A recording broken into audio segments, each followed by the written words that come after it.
آج کے مجلس خلا کے آخری خطیب عزت واب خطیب اہل بیت مفسر قرآن استاد العلماء حجت الاسلام جناب علامہ سید محمد تقی النقوی مجلس پاک سے خطاب فرمائیں گے اور ان کے بعد ختم کلام پاک پڑھنے کی سعادت حاصل کریں گے سید محمد سکلین شاہ صاحب۔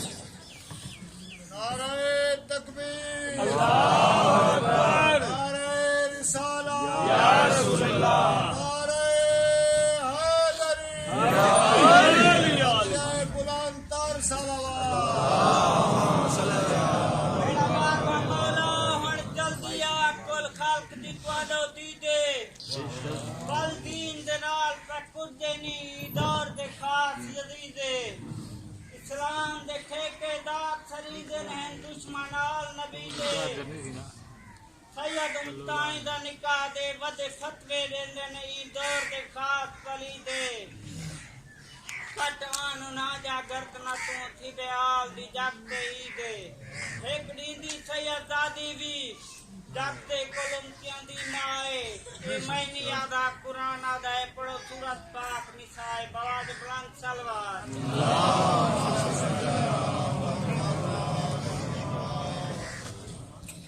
بارد الصلوات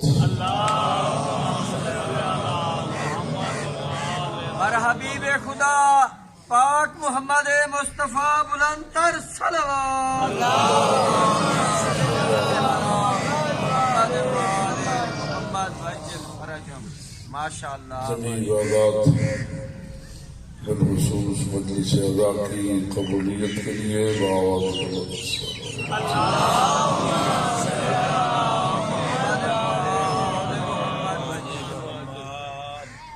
شہداء اسلام، شہداء کربلا اور شہداء مکتب کربلا جن کی جانیں مقصد کربلا پر قربان ہوئی سب کو سلام عرض کرنے کے لیے بآواز بلند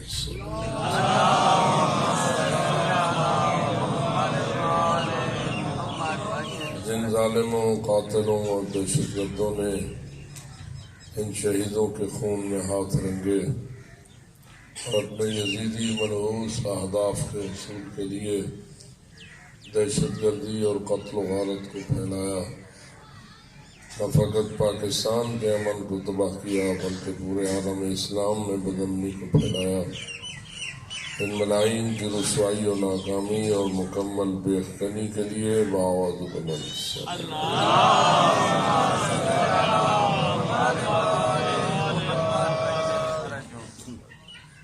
جمیع اہل ایمان جو نور ایمان لے کے اس دنیا سے رحلت کر گئے، بالخصوص آپ کے بزرگان اور ہمارے سب کے بزرگان بانیان مجلس کے مرحومین جن کی خدمت میں ایصال ثواب کی نیت ہے، سب تک ہدیہ کرنے کے لیے ایک سورہ فاتحہ اور 3 مرتبہ سورہ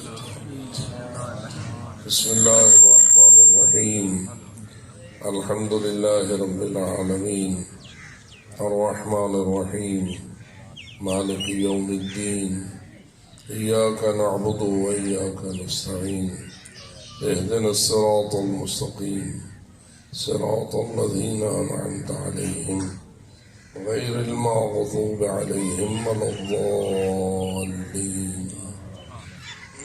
بسم اللہ الرحمن الرحیم قل هو اللہ احد اللہ الصمد لم یلد ولم یولد ولم یکن له کفوا احد بسم اللہ الرحمن الرحیم قل هو اللہ احد اللہ الصمد لم یلد ولم یولد ولم یکن له کفوا احد بسم اللہ الرحمن الرحیم قل هو اللہ احد اللہ الصمد لم یلد ولم یولد ولم یکن له کفوا احد کذالک اللہ ربنا تلاوت سورتین مبارکتین کا ثواب اور دیگر تمام عبادات جو اس سلسلے میں منعقد کی جا رہی ہیں ان سب کا اجر و ثواب ارواح طیبہ انبیاء و مرسلین شہداء و صدیقین محمد و آل محمد چہارد معصومین علیہ الصلوۃ والسلام کی خدمت میں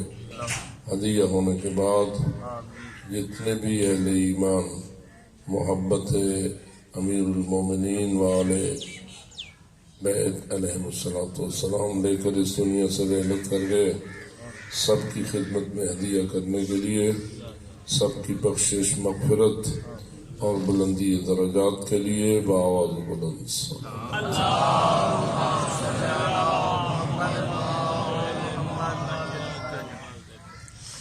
ہم سب اس عقیدے اور ایمان پر ہیں کہ مجلس ذکر محمد و آل محمد علیہ السلام جہاں ہمارے لیے ہدایت کا وسیلہ ہے، ہماری نجات کا وسیلہ ہے، ہمارے بزرگان کی مغفرت کا ذریعہ ہے اور ہمارے گناہوں کی بخشش کا وسیلہ، وہاں یہی ذکر پاک حاجت مندوں کی حاجت روائی اور صاحبان مشکل کی مشکل کشائی کا وسیلہ۔ یہی وجہ ہے کہ شرکت کرنے والے مومنین اور مومنات خود اپنی حاجات بھی اپنے دل میں لے کر آتے ہیں اور نہ آ سکنے والے اہل ایمان بھی انہیں التماس سے دعا کہہ کر اپنی دعائیں یاد دلاتے ہیں۔ تو آؤ مل کر دعا کریں سب کی حاجات کی برابری کے لیے، سب مریضوں کی شفا یابی کے لیے، سب آغوشوں کی آبادی کے لیے، جو نرینہ اولاد کی تمنا لیے بیٹھے ہیں ان کی اس تمنا کے جلد از جلد پورا ہونے کے لیے، جو تنگی رزق کا شکار ہیں ان کی وسعت رزق کے لیے، جو مقروض ہیں ان کے قرضوں کی ادائیگی کے لیے، غرض کہ ہر حاجت مند کی حاجت روائی اور ہر صاحب مشکل کی مشکل کشائی کے لیے مل کر بآواز بلند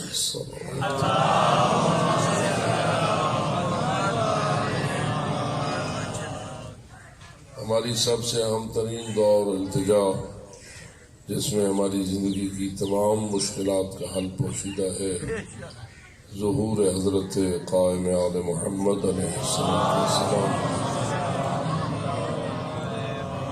مولا کے ظہور کی تعجیل کے لیے بآواز بلند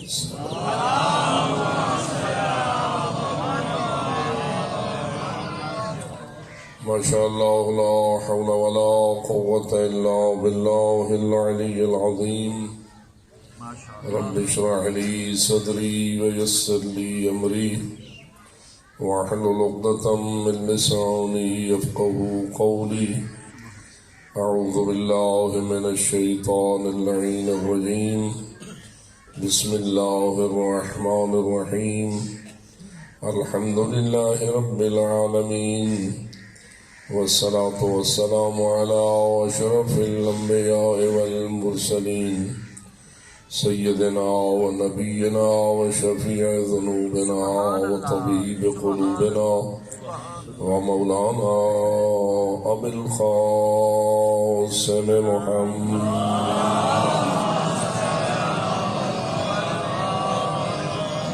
والصلاة والسلام على أهل بيته الطيبين الطاهرين المعصومين الغر الميامين المنتجبين المكرمين الذين قال الله تعالى في شانهم إنما يريد الله ليذهب عنكم الرجس أهل البيت ويطهركم تطهيرا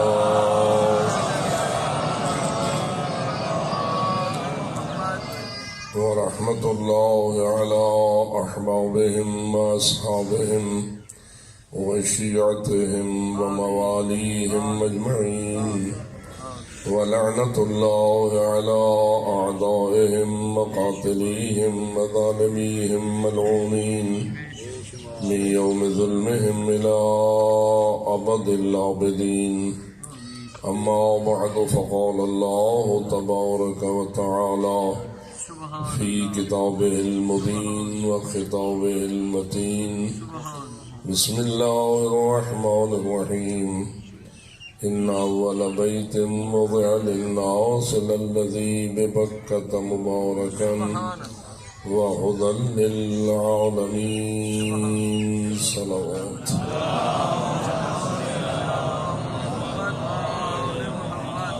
نعرہ تکبیر، نعرہ رسالت، نعرہ حیدری، نعرہ صلوات۔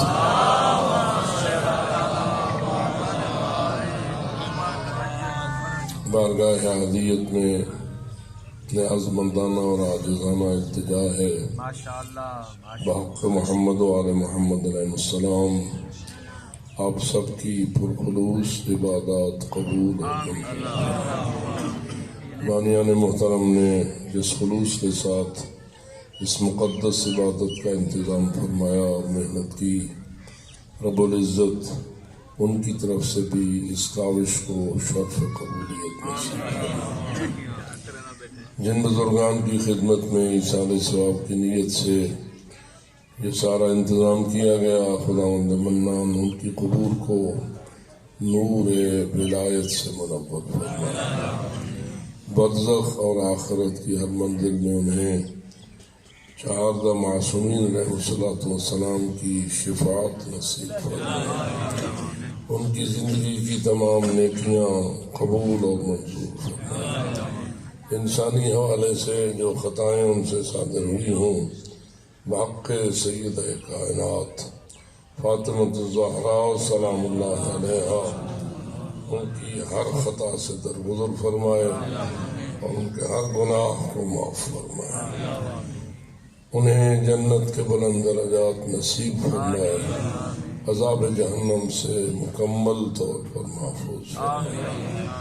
بلکہ ہماری التجا اور دعا ہے جو بھی نور محبت آل محمد لے کر اس دنیا سے گیا ہے، رب العزت ہر ایک کو شفاعت آل محمد نصیب فرمائے، ہر ایک کو جنت نصیب فرمائے، ہر ایک کو نجات آخرت نصیب فرمائے۔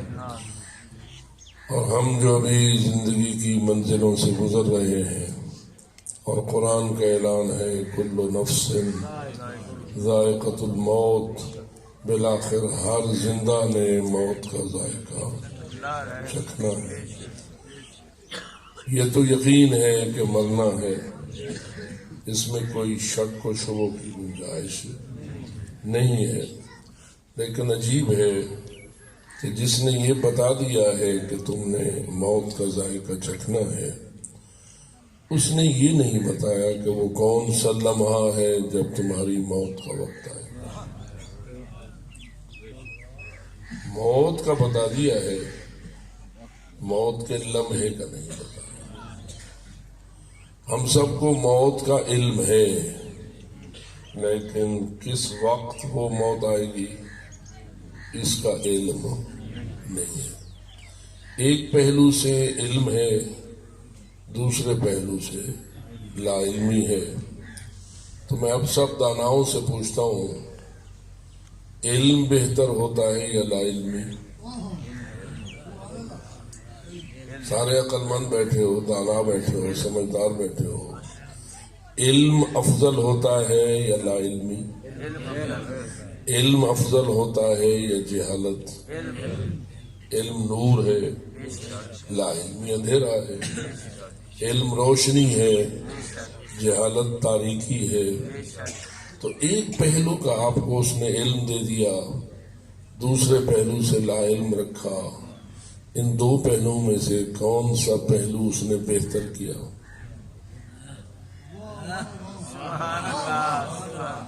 قابل غور ہے، اس لیے کہ اللہ نے انسان کو جس وجہ سے اشرف المخلوقات بنایا ہے وہ اس کا پیٹ نہیں جی، وہ اپنے پیٹ کی وجہ سے ساری کائنات سے اشرف و افضل نہیں ہے۔ کون سی وہ نعمت ہے جو اللہ نے انسان کو دی ہے اور دوسروں کو نہیں دی، جس کی وجہ سے انسان ہو گیا ہے افضل اور باقی ساری مخلوق اس فضیلت تک پہنچنے میں کامیاب نہیں ہو سکی؟ تو اگر ہم غور کریں تو جواب یہ ہے کہ ایک چیز ہے جو ہمیں دی ہے اور دوسروں کو نہیں دی ہے، اس کو کہتے ہیں عقل و فکر۔ میں ٹھیک ہے بیٹھا سارے ہی ماشاءاللہ دانا بیٹھے ہو تو ذرا میرے ساتھ اس معاملے میں تعاون کرو. کیا یہ بات صحیح ہے کہ عقل و فکر ایک ایسی نعمت ہے جو اللہ نے انسان کو دی ہے اور دیگر کسی زندہ کو اتنی نہیں دی جتنی انسان کو؟ اگر مادی دنیا میں جاؤ تو دیکھو یہ عقل و فکر ہی ہے نا کہ جس نے انسان کو اس لائق بنا دیا ہے کہ کتنا بڑا جانور ہے اونٹ، قد کے اعتبار سے، وزن کے اعتبار سے، طاقت کے اعتبار سے انسان سے زیادہ ہے.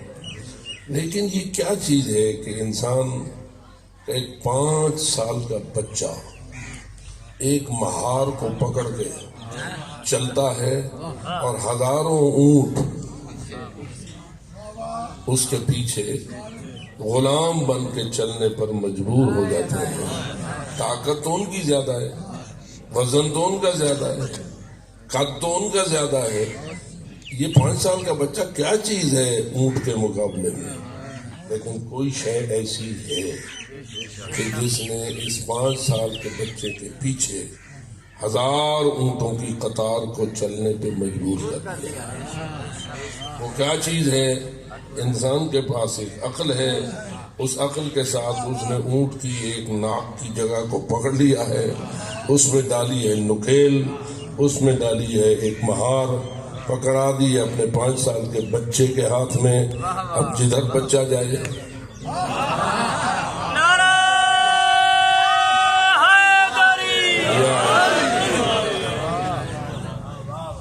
بات میری پہنچ گئی نا آپ تک، تو معلوم ہوا کہ یہ انسان نے اپنے بازوؤں کی قوت سے نہیں کیا، اپنے جسم کی طاقت سے نہیں کیا، یہ سارا کچھ کمال اسے عقل و فکر کے نتیجے میں نصیب ہوا. اللہ نے یہ عقل و فکر جیسا نور جو ہم انسانوں کو عطا فرمایا ہے تو با مقصد عطا فرمایا ہے یا بے مقصد عطا؟ اللہ حکیم ہے اور وہ کوئی کام اپنی حکمت سے ہٹ کر. میں اگر فرض کیجئے آپ سے سادگی میں ایک سوال کروں، اللہ کچھ کر سکتا ہے، بہت کچھ کر سکتا ہے یا سب کچھ کر سکتا ہے؟ جی سب کا یہی ایمان ہے. اگر میں اس کو یوں کہوں، ہم جو غیر معصوم ہیں ہم کچھ کر سکتے ہیں، جو ہمارے معصوم پیشوا ہیں وہ بہت کچھ کر سکتے ہیں، اور جو ان معصوموں کا اللہ ہے وہ ان اللہ علی کل شیء قدیر، وہ سب کچھ کر سکتا ہے، جو چاہے کر سکتا ہے، سب کچھ کر سکتا ہے، اس کی قدرت سے کوئی شے باہر. لیکن میں آپ داناؤں سے سوال کر رہا ہوں، وہ جو سب کچھ کر سکتا ہے کیا وہ سب کچھ کر دیتا ہے؟ ایک سوال پر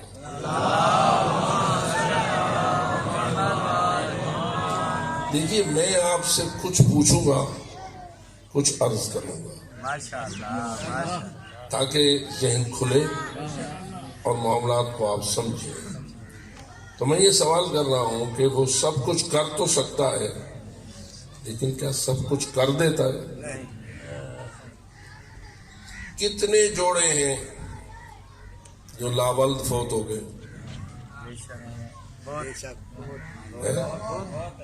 جوڑے ہیں، ساری زندگی انہوں نے اولاد مانگی، منتیں کی، منتیں مانی، بیت اللہ کا غلاف پکڑ کے مانگا، روضہ رسول کا وسیلہ لے کے مانگا، کربلا معلیٰ کا وسیلہ لیا، جو اللہ کے نزدیک قیمتی وسیلے تھے، جس کے بارے میں اللہ نے فرمایا تھا کہ یا ایھا الذین آمنوا اتقوا اللہ وابتغوا الیہ الوسیلہ، تقی بن جاؤ اور میری برگاہ تک پہنچنے کے لیے وسیلہ ڈھونڈو.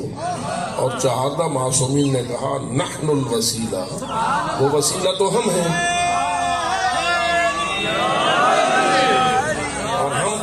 توسل کے پڑھنے والے ہیں، ہم دعائیں توسل کے مانگنے والے ہیں، معصوم نبی سے لے کر آخری مولا حجت تک ہم ہر ایک کو وسیلہ کے طور پر بارگاہ الہی میں اپنی دعاؤں کے لیے پیش کرتے ہیں، ہے نا یہ ایسا؟ تو ایسا تو ہوتا ہی ہے، ہمارا ایمان ہے، ہم کرتے ہیں۔ لیکن کیا ایسا بھی ہوا ہے کہ کئی بندے، کئی جوڑے دعائیں توسل پڑھتے رہے، توسل کرتے رہے، زیارت گئے، حج گئے، ہزارہا منتیں تھیں، لیکن بالآخر لا ولد فوت ہو گئے؟ کیا ایسا ہوتا ہے یا نہیں ہوتا ہے؟ 100 میں سے کوئی ایک صحیح، 1000 میں سے کوئی ایک صحیح، ایسا ہوتا ہے یا نہیں؟ کیا اللہ انہیں اولاد دے نہ سکتا تھا؟ اگر ہم جو صاحبان اولاد بیٹھے ہیں ہمیں دے سکتا ہے تو انہیں بھی دے سکتا ہے۔ اگر نہ دے سکتا ہوتا تو وہ مانگتے ہی نہ، اگر نہ دے سکتا ہوتا تو وہ مانگتے ہی نہ۔ مثلا آپ ناراض نہ ہو تو میں ایک مثال دوں، کیا ہم اللہ سے مانگتے ہیں کہ ہمیں اسی زمین پر ہمیشہ کی زندگی دے دے؟ یا یوں اللہ سیاں موت نہ دے، باقی ہر شے دے، تے موت نہ دے؟ یہ کبھی آپ نے اللہ سے دعا مانگی؟ جی اللہ اس پہ بھی قادر ہے یا نہیں؟ قادر ہے جی قادر ہے، وہ تو سب کچھ پہ قادر ہے نا، لیکن تو سے کیوں نہیں مانگ دے؟ تو سمجھتے ہو اس نے جو کل نفس ذائقۃ الموت کا فیصلہ کیا ہے وہ حاکم حکیم ہے، اور اس کے فیصلے میں حکمت ہے، وہ اپنی حکمت کو نہیں چھوڑ سکتا۔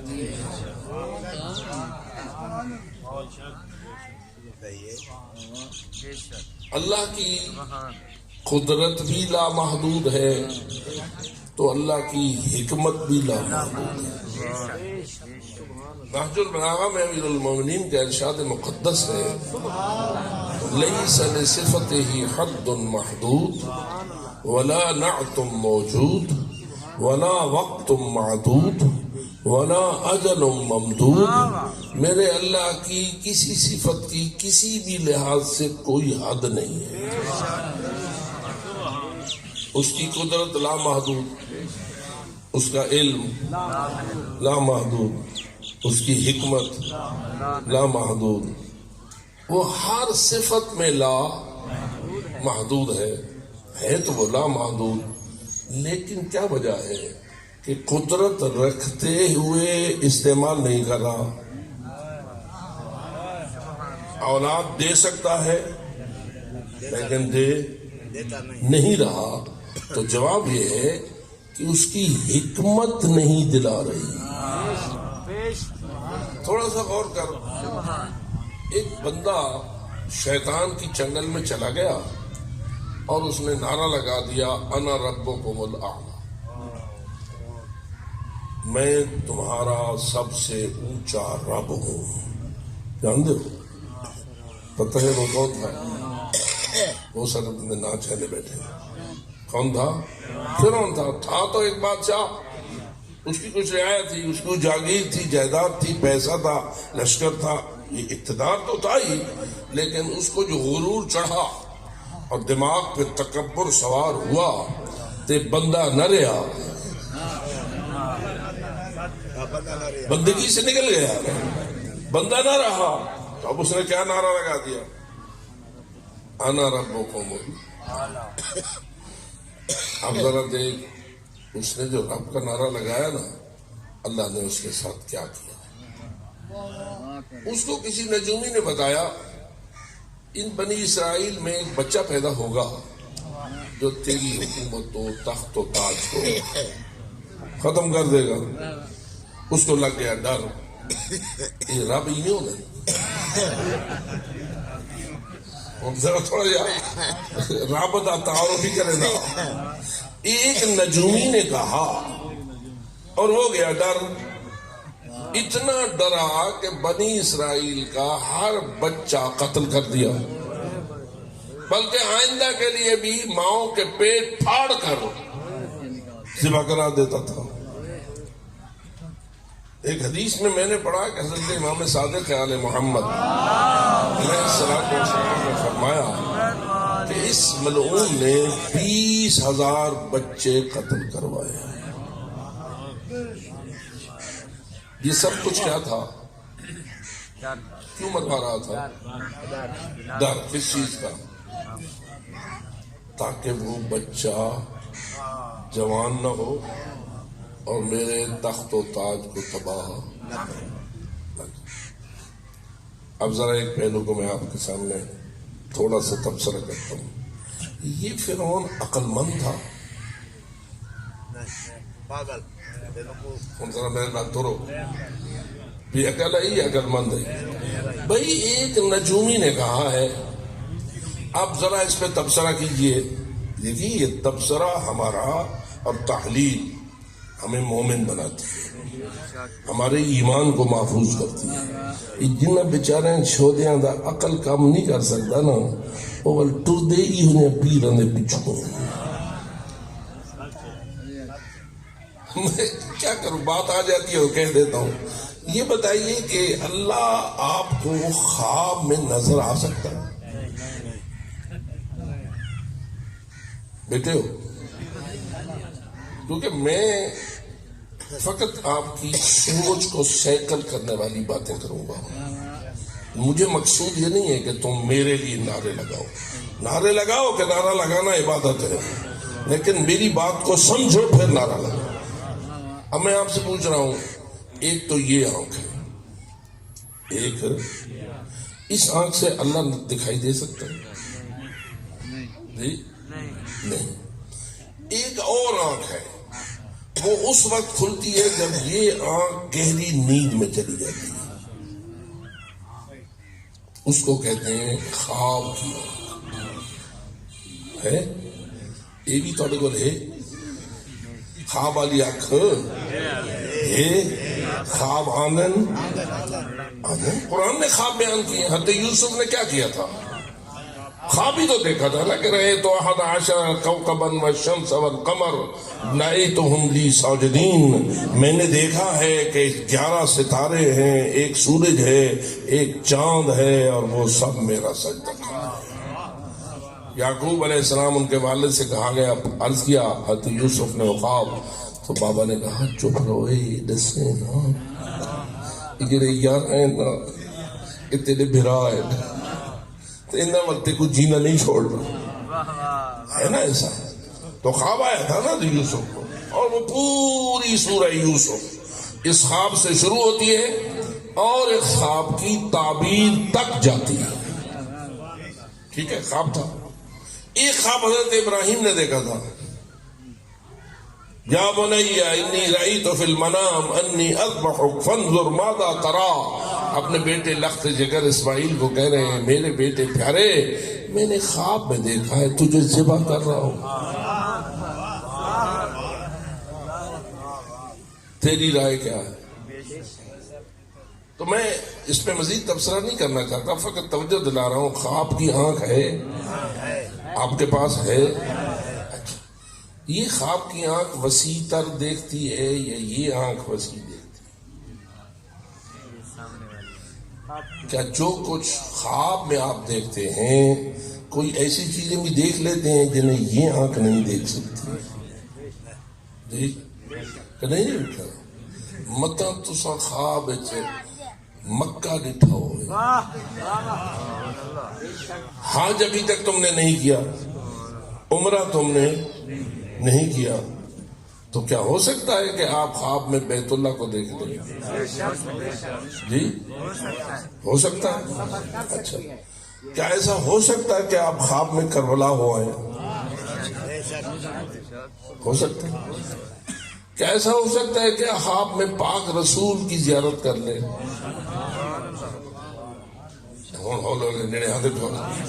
کیا ہو سکتا ہے؟ پاک محمد مصطفیٰ بلند تر صلوات. کیا ہو سکتا ہے کہ مولا علی کی زیارت کر لیں, مولا امام حسین کی زیارت کر لیں؟ اور کتنا نیک بخت ہے وہ جسے مولا حسین اپنی زیارت کرا دے ہیں، اگرچہ خواب میں ہی کیوں نہ ہو. ایک وقت ہے وہ یا نہیں، سعادت مند ہے یا نہیں. تو خواب میں وہ چیزیں بھی دکھائی دے سکتی ہیں جن کو ابھی تک ہماری اس آنکھ نے نہیں دیکھا. تو یہی ہو سکتا ہے خواب نال تو معاشر دیکھ کر جی اے معاشر دے میدان جو خواب نال تھی بس میرے خیال ہے بندی بن گئے سو بابا سے بہت سا.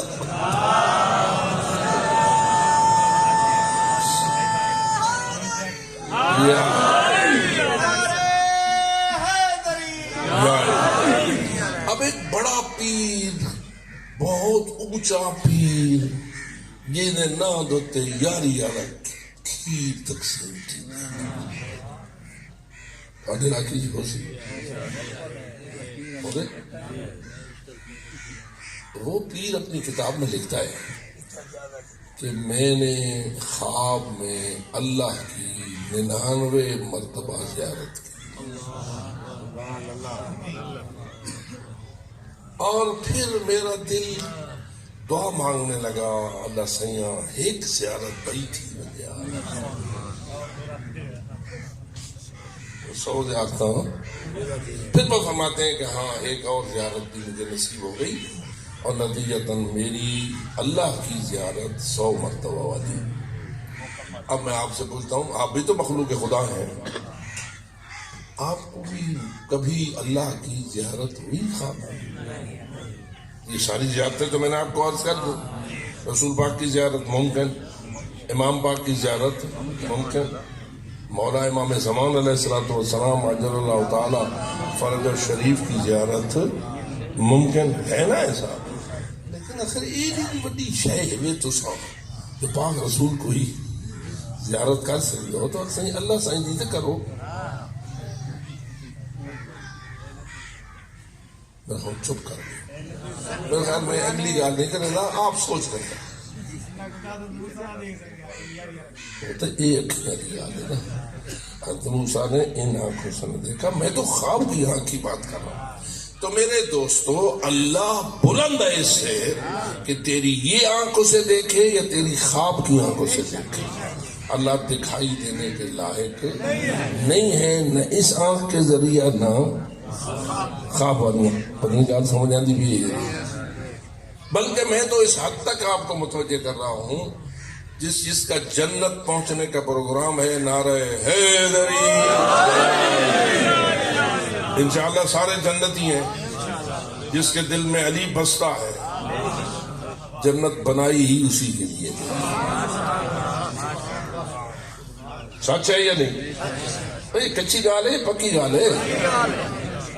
جنت اسی کا مقدر ہو سکتی ہے جس کے دل میں حب علی. جو بغض علی والا ہے وہ جنت و جنت اللہ کی کسی رحمت کا حقدار نہیں.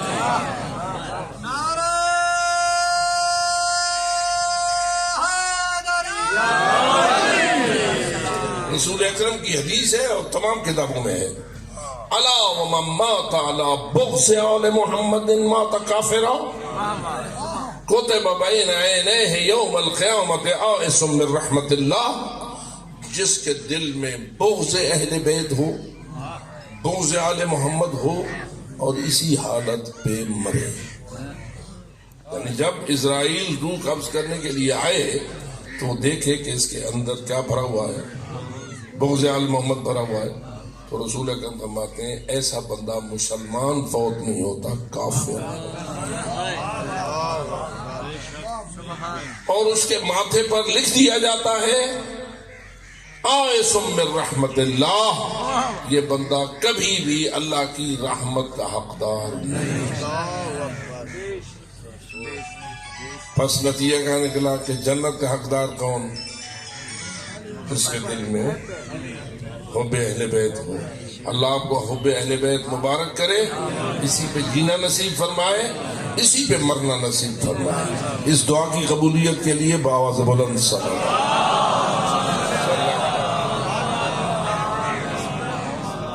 جنت میں جاؤ گے پکی گال یا کچی پکی جنت کتنی سال رہا سو ہمیشہ میرا خیال ہے اگر اللہ 1000 سال بعد آ کے گیٹ آؤٹ تو جواب یہ ہے کہ نہیں، ہرگز نہیں۔ حب علی ہو تو ہمیشہ کی جنت تیرا مقدر ہے۔ کتنا عرصہ جنت میں رہنا ہے؟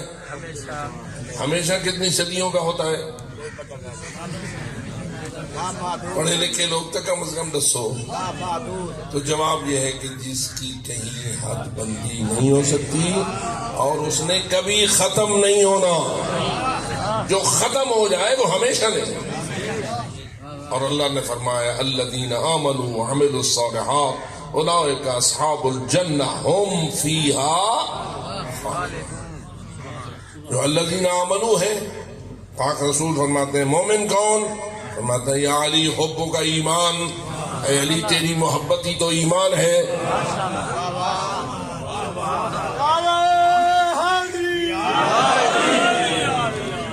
بغضوں کا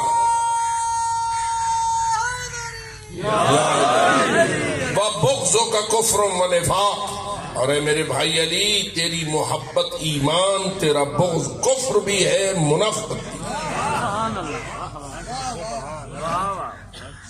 ذرا یہ اندر دیکھو، علی نظر آنے محبت علی ہے یقینی، یعنی میں آج دل مولے پکی گال ہے۔ مبارک ہو تمہیں، کائنات میں اللہ نے کوئی اتنی بڑی نعمت نہیں بنائی جتنی بڑی نعمت حب ہے۔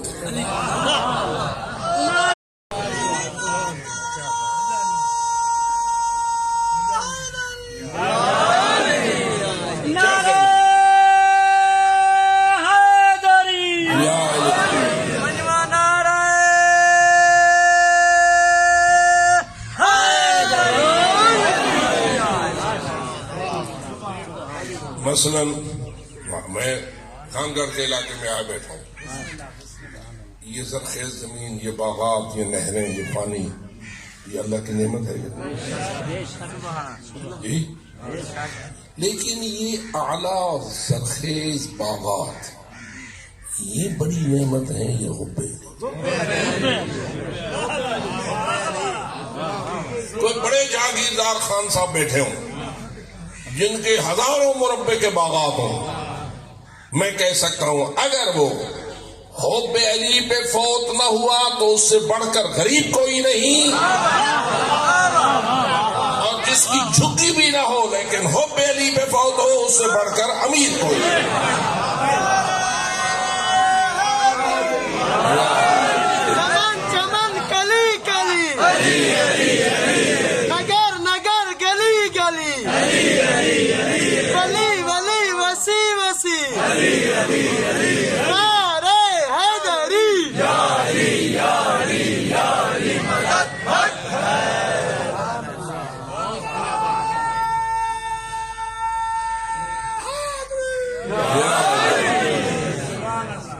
یہ حب علی ہے۔ اس کے مقابلے میں کیا ہے؟ بغض علی۔ مقابلے میں کیا ہے؟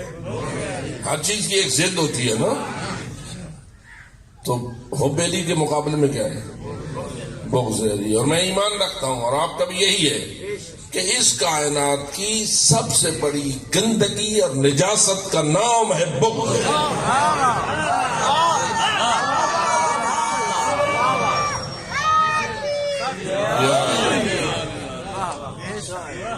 کتنی بڑی نعمت آپ کو نصیب ہوئی۔ کیا خیال ہے؟ اس نعمت کا کچھ شکریہ بھی ادا ہونا چاہیے۔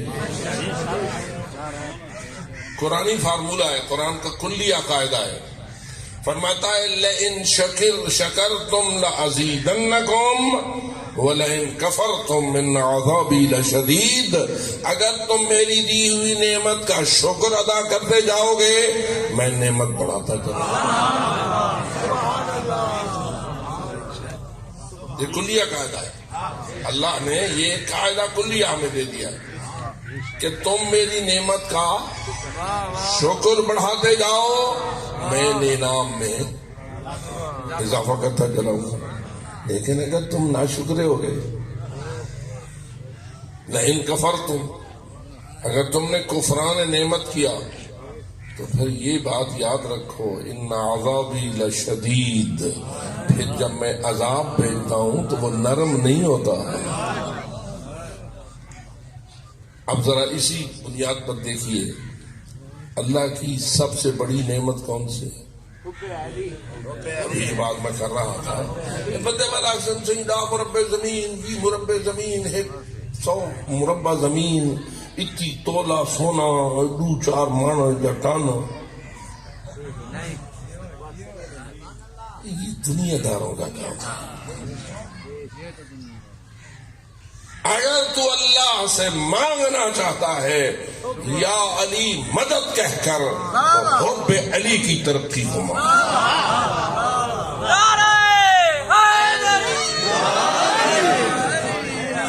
اچھا یہ بات نہیں، اگر آپ ناراض نہ ہوں تو توجہ دلاؤں، یہ حب علی ایک جگہ رکی رہتی ہے یا اس میں اضافہ بھی ہو سکتا ہے؟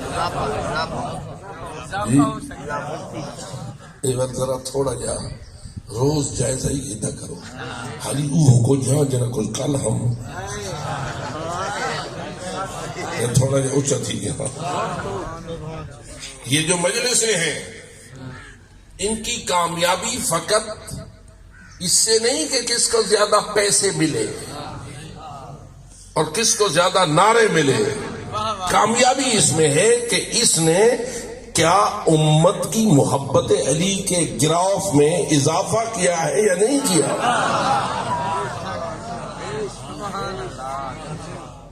مجلس کی کامیابی اس میں ہے کہ ہر مجلس تیری حب علی کے درجے کو بڑھائے۔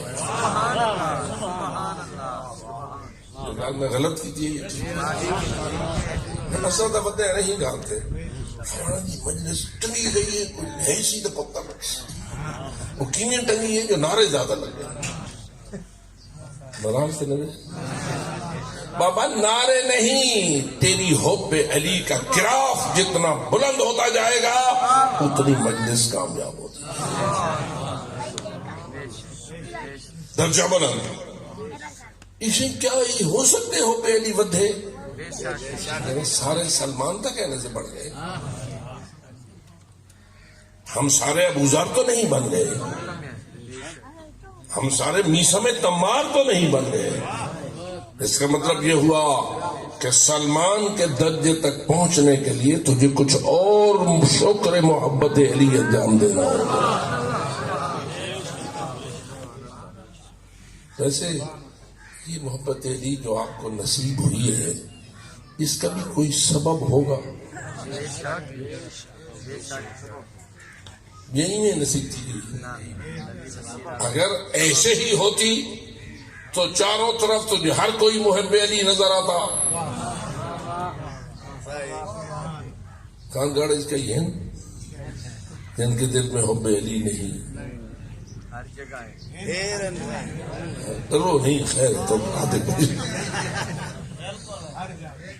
ہے نا، ایسے لوگ ہیں کہ جن کے دل میں حب علی نہیں ہے، اور اللہ نے آپ پہ یہ فضل کیا ہے، وَذَلِكَ فَضْلُ اللَّهِ يُؤْتِيهِ مَن يَشَاءُ وَاللَّهُ ذُو الْفَضْلِ۔ کیا یہ فضل خدا ہے یا نہیں کہ آپ کو حب علی دی ہے اللہ نے؟ لیکن اللہ بھی کسی سبب کے ساتھ دیتا ہے یا ایویں دے دیں گے؟ تو کبھی ذرا گھر بیٹھ کے غور کرنا، میں جو محب علی ہو گیا ہوں اس محب علی ہونے کا سبب کون بنا؟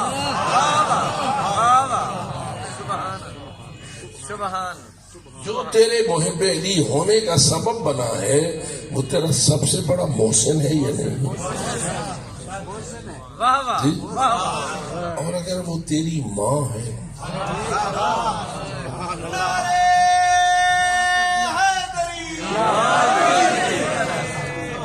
اگر وہ تیری والدہ گرامی قدر ہے کہ اس نے تجھے وہ دودھ پلایا ہے، اس میں حب علی موجود ہے۔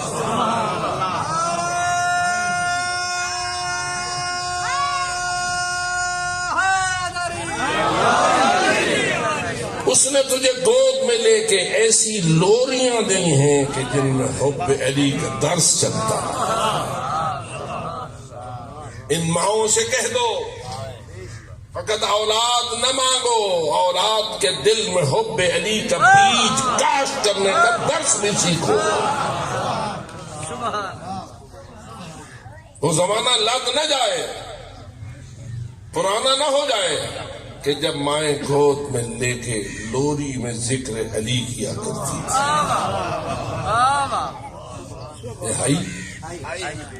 ہونی ہے بآواز بلند صلوات.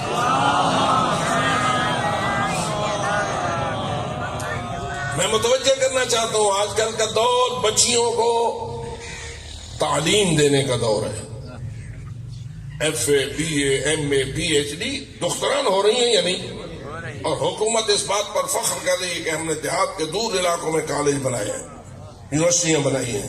بناؤ، لیکن آپ سے میری یہ اپیل ہے، کراؤ بی اے، کراؤ ایم اے، لیکن ان بی اے ایم اے بچیوں کو سکھاؤ کہ اپنے بچوں کو علی کا مرید کیسے بنانا ہے.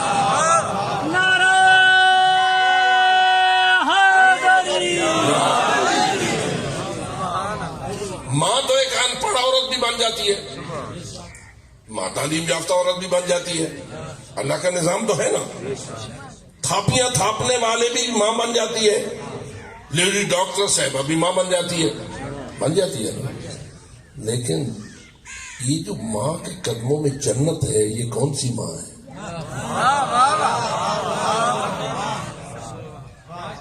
کبھی کبھی میں دیکھتا ہوں کہ بڑے بے وقوف پڑھے لکھے اونچے، اسے میں اپنی اماں کو اتنا نہیں کہہ جاتا دیہات رحم دا ڈا ہی نہیں آتا، بولن دا ڈا ہی نہیں آتا. میں آنکھ ہی نہیں سکتا یہ میری اماں ہے.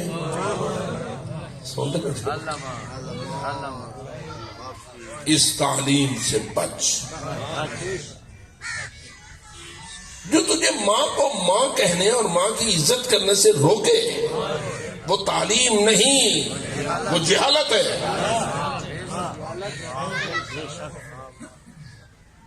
کیا سکھایا ہے تجھے محمد و آل محمد نے؟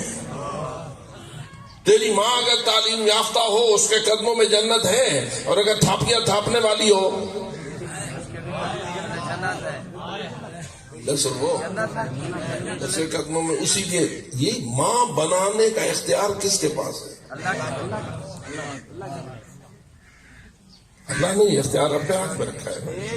جس کو چاہے تیرا باپ بنا دے، جس کو چاہے تیری ماں بنا. جس کو اس نے باپ بنایا ہے تو اسی کو باپ مانے گا تو اللہ کو مانتا ہے. جس بیوی کو اس نے تیری ماں بنایا ہے، اگرچہ کہ وہ گوبر صاف کرنے والی خاتون کیوں نہ ہو، تیرا فرض ہے اسی کو ماں مان تو اللہ کو مانتا ہے. کیونکہ ماں کو ماں بنانا کس کا اختیار ہے، اور باپ کو باپ بنانا کس کا اختیار ہے؟ بتا کہ میرا پیو تو حل بہن ہے، میں کی آنکھ میرا بہن. یہ انتہائی گھٹیا سوچ ہے. اس کا دین اسلام اور قرآن سے کوئی تعلق نہیں. آخری فیصلہ یہ ہے، جس مرد کو اللہ نے تیرا باپ بنایا تو لا الہ الا اللہ تب مانتا ہے جب اس کے قدموں میں جھکے.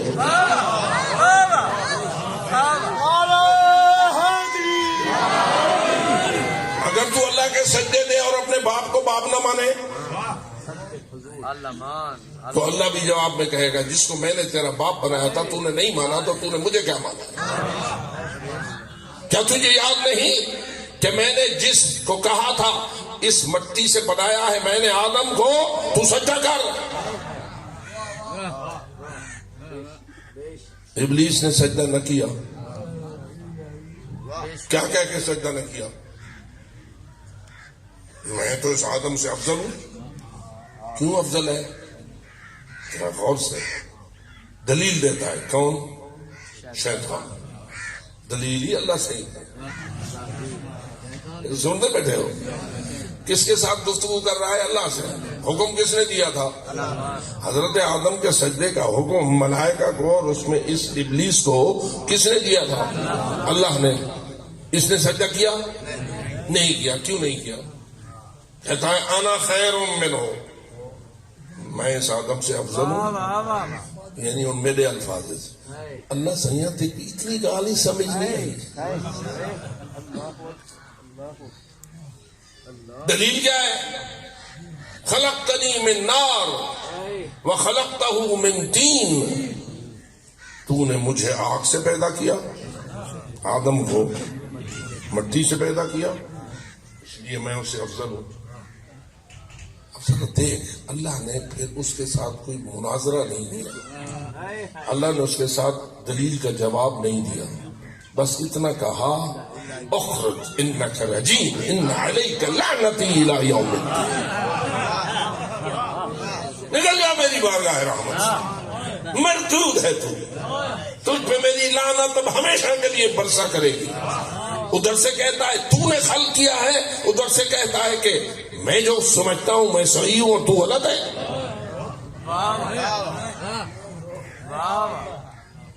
سمجھے بھائی؟ دماغ پھٹا تھی گئے نا تمہارے خالق نالی جنگ سے کہنا. نعرہ تکبیر، اکبر، نعرہ رسالت، نعرہ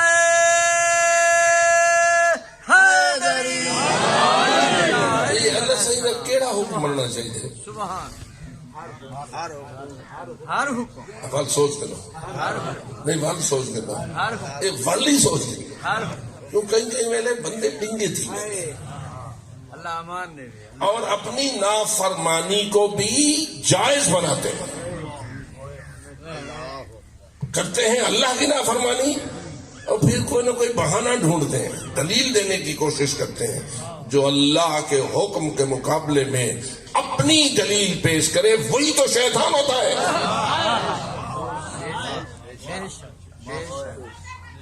اس لیے کہ اللہ وہ اللہ ہے جس کو علی نے بھی اللہ مانا.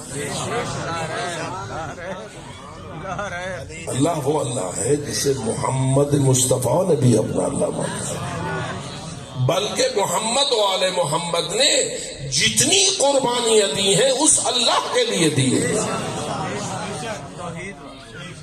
کسی اقتدار کے لیے نہیں دی، کسی کرسی کے لیے نہیں دی، کسی مال و زر کے لیے نہیں دی. قربانی کس لیے دی ہے؟ دین کے لیے. دین کس کا؟ اللہ کے پاس، اللہ کے لیے دی ہے نا. ذرا میں کیسے آپ کو عرض کروں، حضرت علی اصغر سینے پہ تڑپے نا. کس کے سینے پہ تڑپے؟ باپ کے سینے پہ تڑپے. یرفرف علی صدر ابی کالطیر المذبوح، اپنے باپ کے سینے پہ ایسے تڑپ رہے تھے جیسے وہ پرندہ بھڑکتا ہے جس کی گردن پہ چھری چل گئی ہو. کوئی معمولی مصیبت نہ تھی. خبیث نے جو تیر مارا تھا وہ کوئی ایسا تیر نہ تھا جس سے بچوں کو مارا جائے. تیر تو ایسا تھا جس سے گھوڑوں کو تڑپایا جا سکتا تھا. تیر تو ایسا تھا جس سے جوانوں کو گرایا جا سکتا تھا. وہ جنگ میں مار لے آیا تھا وہ تیر. لیکن جب علی اصغر کے گلو کو اس کا نشانہ بنایا تو علی اصغر تو 6 مہینے کے لال تھے نا. 6 مہینے کا لال ہو، 3 دن کا پیاسا ہو، دودھ بھی نہ ملا ہو، پانی بھی نہ ملا ہو، تو بتاؤ علی اصغر کے بدن میں کتنی طاقت رہ گئی ہوتی. لیکن اس بدبخت ازلی شقی ازلی نے تیر کا نشانہ جو بنایا تو اب امام نے اپنے شہزادے کو تیر کے ساتھ جانے سے بچانے کے لیے اپنے باہوں میں جکڑ لیا. اب ہے سینے حسین اور اوپر تڑپ رہا ہے علی اصغر. میں کیسے کہوں، سینہ بھی پیاسا، بابا بھی پیاسا، شہزادہ بھی پیاسا. پیاسا شہزادہ پیاسے باپ کے پیاسے سینے پر ایسے تڑپ رہا تھا. جیسے وہ پرندہ تڑپے، جیسے آپ مرغیوں کو دیکھتے رہتے ہیں کہ اس کو ذبح کیا جائے تو وہ تڑپتی ہے، علی اصغر تڑپ رہے تھے اور امام نے باہوں میں محفوظ کیا ہوا تھا تاکہ میرا علی اصغر زمین پہ گرنے نہ پائے، تیرے مولا نے پھر کیا کیا؟ چند ہی تڑپے لی. اب کتنی دیر تک علی اصغر تڑپتے رہتے؟ جان میں تو طاقت تھی نا. انا للہ و انا الیہ راجعون. روح علی اصغر نے پرواز کیا، لیکن کس حالت میں پرواز کیا؟ مولا کے سینے پہ پرواز کیا. سینے پہ روح نکل گیا علی اصغر کا. اور جب مزاج بشر ہے، جب روح نکلتا ہے تو وہ تڑپنا ختم ہو جاتا ہے، بدن میں سکون آ جاتا ہے. امام کے سینے اطہر پر جب علی اصغر کو تھوڑا سا سکون آیا، امام نے اپنے سینے سے جدا کیا تو کیا دیکھا؟ جہاں تیر لگا تھا وہاں سے خون کی سیر بہ رہی تھی. امام تیری عظمت کو سلام. امام ہے نا، جانتا ہے کہ ہر قطرے لہو کی قیمت کیا ہے، ہر قطرے خون کی عظمت کیا ہے. روایت یہ کہتی ہے کہ علی اصغر کے لہو کے نیچے تیرے مولا نے اپنا چلو رکھ لیا. چلو آہستہ آہستہ خون سے بھر گیا. جب بھر گیا تو امام نے اس چلو کو آسمان کی طرف پھینکا، اس کا کوئی قطرہ واپس نہ آیا. اور امام نے یہ جملہ بولا، اے اللہ، یہ مصیبت برداشت کرنا میرے لیے اس لیے آسان ہے کہ تو دیکھ رہا، چونکہ تیرے سامنے تیرے لیے یہ مصیبت برداشت ہو رہی ہے، اس لیے میرے لیے اس مصیبت کو برداشت کرنا آسان ہے. تیرے لیے ہر قربانی پیش کرنے کے لیے حسین تیار ہے. میرے عزیزو، یہ قربانی کوئی معمولی قربانیاں نہ تھیں. نہ علی اصغر کی قربانی معمولی تھی، نہ علی اکبر کی قربانی معمولی تھی. سب شہداء کی قربانیاں عظیم تھیں، لیکن ایک قربانی اس سے بھی زیادہ سخت تھی. اور وہ کون سی تھی؟ کہ جب امام حسین کربلا کے میدان میں زخم سے چور ایسے پڑے ہوئے تھے کہ پتہ نہ چلتا تھا جان نکل گئی ہے یا حسین مولا زندہ ہے، روح ختم ہو گیا ہے یا اب زندہ ہے. آپس میں کمانڈرز اختلاف کر رہے تھے، لیکن ایک خبیث تھا شمر ابن ذوالجوشن، اس نے کہا میں پتہ کر دیتا ہوں حسین زندہ ہے یا زندہ نہیں ہے. کیسے؟ تم اپنے گھوڑوں کو خیموں کی طرف دوڑاؤ، تم اپنے گھوڑوں کو خیموں کی طرف دوڑاؤ، ابھی پتہ چل جائے گا زہرا کا لال زندہ ہے یا زندہ نہیں ہے. روایت گواہ ہے جب گھوڑے دوڑے دختران زہرا کے خیموں کی جانب، تو وہ جس کے بارے میں معلوم نہ ہو سک رہا تھا کہ زندہ ہے یا نہیں، اسی مولا حسین نے اپنے کوہنیوں کے بل اپنے سر کو اونچا کیا اور فرمایا، شمر، اگر تمہیں اللہ نہیں معلوم ہے اور تم عبادت نہیں مانتے ہو تو کم از کم عرب کی غیرت کا لحاظ تو کرو. ابھی میں زندہ ہوں، میرے خیموں کی طرف رخ نہ کرنا. میں پوچھتا ہوں، بتاؤ مولا کے قلب میں علی اصغر کی شہادت کا درد زیادہ تھا یا دختر زہرا کی چادر اجڑنے کا درد زیادہ تھا؟ یہی تو وجہ ہے جب مولا لاشوں کے درمیان کھڑے پکار رہے تھے، حل من ناصر ینصرنا، حل من مغیث یغیثنا، تو اس وقت روایت یہ کہتی ہے امام نے یہ بھی کہا، اے میرے صاحبوں اور ساتھیوں، کیا ہوا تمہیں؟ انادیکم ولا تجیبون، میں تمہیں نداؤں پہ ندائیں دے رہا ہوں، تم کیوں نہیں جواب دے رہے ہو؟ مجھے کیوں نہیں جواب دے رہے ہو؟ پھر خود کہتے ہیں، اے حسین، تجھے یہ کیسے جواب دے؟ ادھر چلے گئے جہاں سے کوئی واپس نہیں آتا. اور اس کے بعد امام فرماتے ہیں، قوموا ایھا الکرام، او میرے عزت والے شہیدوں، ایک مرتبہ اٹھو. کیوں اٹھو؟ اس لیے اٹھو کہ تم ان خیموں کے پیچھے جو بیویاں بیٹھی ہیں ان کے پردوں کی حفاظت کرو. یہ سارے قاتل کبیرے ہیں، یہ سارے لئیم ہیں. میری شہادت کا ہونا ہے اور ان کمینوں نے میری بہنوں کے خیموں پہ ٹوٹنا ہے. اور تم اٹھو، لیکن میں کہوں گا اے میرے مولا آپ نے ان آنکھوں سے ظاہراً تو نہ دیکھا، اگر یہ چادروں کا لٹنا دیکھا تو تیرے لخت جگر سجاد نے دیکھا، تیرے بیٹے امام زین العابدین نے دیکھا۔ اللہ جانے وہ درد کتنا سخت تھا جسے امام سجاد نے برداشت کیا، اور یہ تو فقط شام غریبہ کا درد نہ تھا، بلکہ اللہ جانے امام سجاد کے قلب کی کیفیت اس وقت کیا تھی جب اسے کوفہ کے بازار میں لے جایا گیا، جب کوفہ کے دربار میں لے جایا گیا۔ بس آخری جملے اتنا ہی کہہ سکتا ہوں، ایک مرتبہ اس دربار میں یا بازار کوفہ میں امام سجاد اکثر سر جھکائے رہتے تھے، سر بلند نہ کرتے تھے۔ ایک شخص آیا کہنے لگا اے سجاد تو بھی تو بنی ہاشم کا جوان، آج اگر تجھے قیدی کر دیا گیا ہے تو تیرا سر کیوں جھکا ہوا ہے؟ کل میں نے اسی کوفہ میں تمہارے بنی ہاشم کے ایک اور جوان کو دیکھا تھا جو قیدی تھا اور بعد کو شہید بھی کر دیا گیا، لیکن اس کا سر اونچا تھا، سینہ تنگ ہوا تھا، اب تیرا سر کیوں نیچا ہے؟ اس وقت امام سجاد نے کہا میں سمجھ گیا تیرا اشارہ مسلم ابن عقیل کی طرف، تو مجھے یہ کہنا چاہتا ہے مسلم بھی تو بنی ہاشم کا قیدی تھا اور اس پر دربار میں آیا تھا، لیکن اس کا تو سینہ تنا ہوا تھا، اس کا تو سر اونچا تھا، سجاد تیرا سر کیوں نیچا ہے؟